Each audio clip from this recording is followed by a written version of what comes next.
U l-bidla gradwali se nkunu qegħdin nagħmluha flimkien. U se noħolqu il-ġid, se noħolqu impigi ta' kwalità, se noħolqu allura lilek futur aħjar, futur sabiħ, futur fejn inti tkun tista' mhux tipprova tlaħħaq mal-ħajja, tlaħħaq mal-ħajja, tgħix komdu, tkun tista' tixtri jew tikri l-proprjetà li trid, tkun tista' tgawdi lill-leżis tiegħek għax dawn huma l-valuri. Dawn huma l-valuri tagħna li inti tgħix u tista' tgawdi dak li inti tkun ħdimt għalih.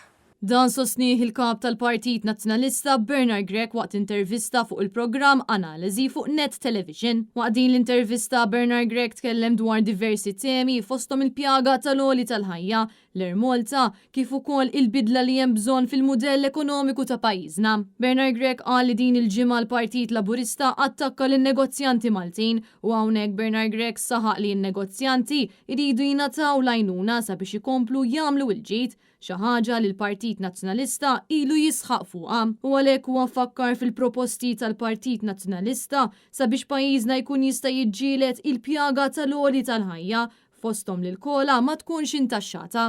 Dan il-fond 40 miljun inkunu qegħdin ngħinu lil min jimporta f'pajjiżna biex jilqa' għal dak l-għoli illi m'għandux għażla biex huwa ikollu jolliha għaliex inkella ma jkunx jista' jkompli in-negozju tiegħu.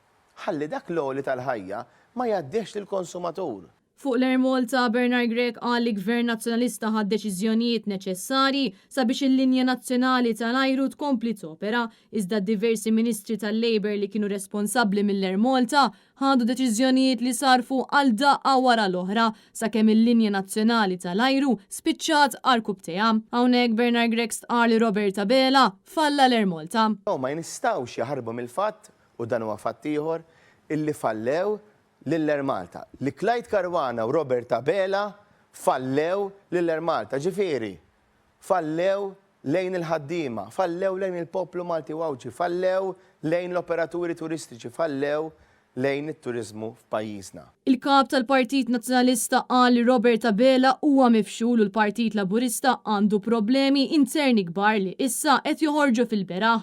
Bernard Grech qal li s-Sindku tal-Gżira huwa eżempju ieħor ta' persuna li tilef il-fiduċja fil-Partit Laburista. Barra minn hekk Bernard Grech qal li diversi setturi f'pajjiżna mhux qed ilaħqu mal-popolazzjoni kaġun tal-mudell ekonomiku li ħaddem il-Gvern ta' Roberta Bela u hawnhekk Bernard Grech saħaq fuq l-importanza li jkollna mudell ekonomiku ġdid ibbażat fuq il-kwalità. Irridu immorru għal mudell ekonomiku ġdid.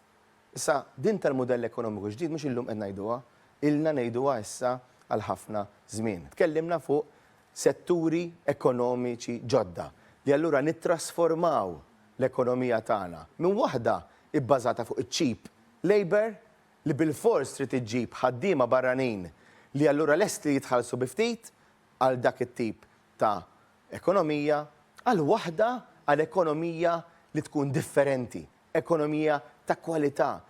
Il-kap tal-Partit Nazzjonalista sostna li pajjiżna għandu bżonn bidla fejn il-poplu Malti Wawċi jkollu kwalità ta' ħajja tajba kif ukoll li jkollu gvern li jpoġġi l-interess nazzjonali l-ewwel u qabel kollox. Dan għaliex il-poplu jisħoqlu li jkun fiċ-ċentru tal-politika u l-Partit Nazzjonalista se jkompli jaħdem sabiex il-poplu jkollu ħajja ħjar f'pajjiżna.